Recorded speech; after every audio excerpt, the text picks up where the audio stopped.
Hey guys, Ilya here, and this time we are in steps in a full tier 10 battle.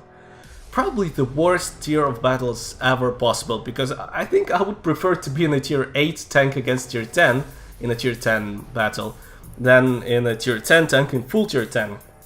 Because, you know, after 2 minutes it's 6-0 very often, most of the time, and like you can't do anything. Your contribution to victory is like nothing. You're more like a spectator of either enemy team dying, and then you just need to keep up, you know, with the dying enemies to deal some damage, or your team is dying and you kind of fall back and shoot enemies as long as you can, as long as you are alive, trying to get at least some damage from it. Nevertheless, I gave some initial spotting. It wasn't really useful. Well, I gave information to my team. There weren't many tank destroyers in the enemy team, so I didn't really spot anyone on the enemy base, because this kind of maneuver often spots them pretty easily, and then your tank destroyers just wipe them out and you get a lot of assistance. Not in this case. Wow, I got my first assistance here. So the worst part of the battle begins. The worst part of the battle where you in a tier 10 light have to fight tier 10 heavies and mediums face to face, because this map is basically 2 corridors.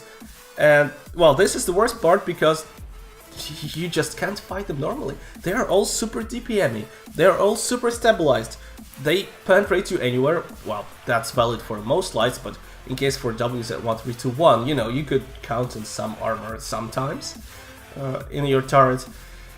So they are all a lot stronger than you, and, well, light tank is not supposed to fight anyone frontally, but the map is just 2 corridors, so you don't have any choice.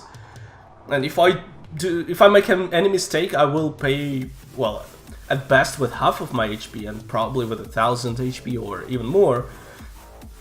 And, well, at the moment I already see that we are kinda losing that flank, and, well, I won't be any serious power to stop losing lines 0 and 9, so I decided to relocate and look for an opportunity elsewhere.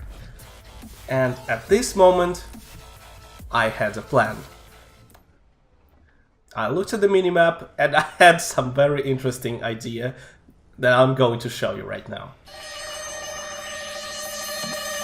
So I'm going right through the plateau, right in the open, like, which looks totally crazy, but I know that in the middle of the battle there won't be anyone who spots me there. There is enemy T-57 heavy, which is behind landscape, behind some rocks, whatever.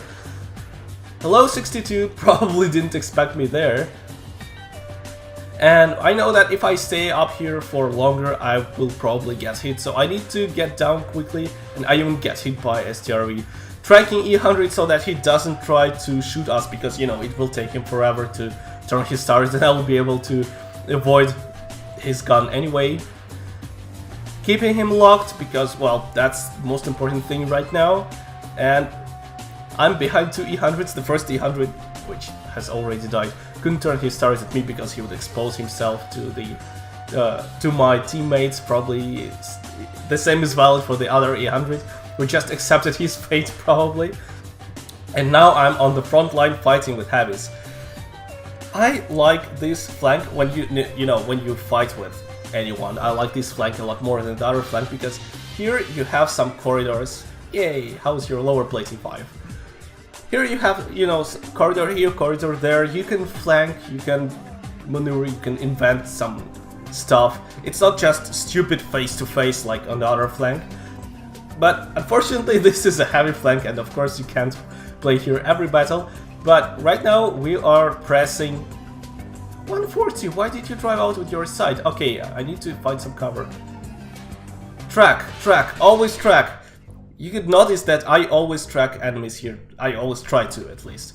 Because in case of T-57 heavy, it's more important to track enemy than to deal damage to him.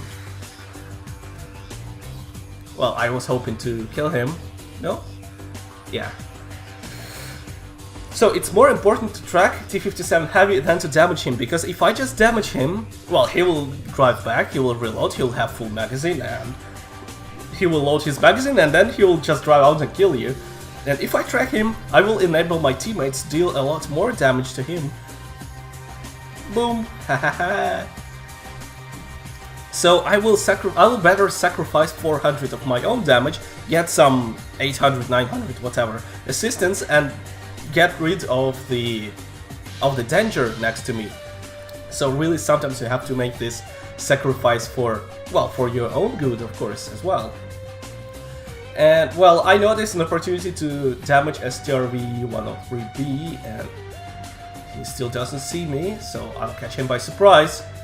And track again, and I have to escape because I can't afford to spend any more time there. I don't want I-7 to jump out at me, you know, from one or another side of that rock there. I don't take any unnecessary risks and fall back. And where is their I-7? Where is their I-7?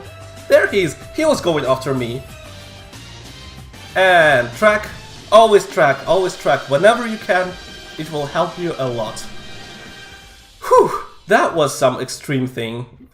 I mean, like jumping down to 2 E100s and E5 and, well, everyone else here, T57 heavy, so many enemies.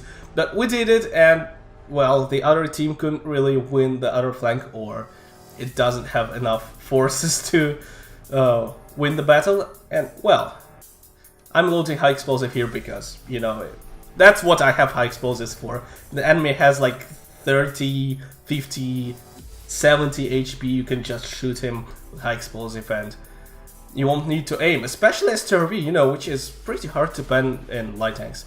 Okay, not the best shooting from my side, and by the way, I won't deal any more damage in this battle. Little spoiler. Boom, sit there. Unfortunately without damage, but you know, whatever, we won the flank. Well, we'll help the team to win the flank. That was pretty interesting, I hope, for you. And if you like this video, then just leave some comments and see you in the next videos, guys.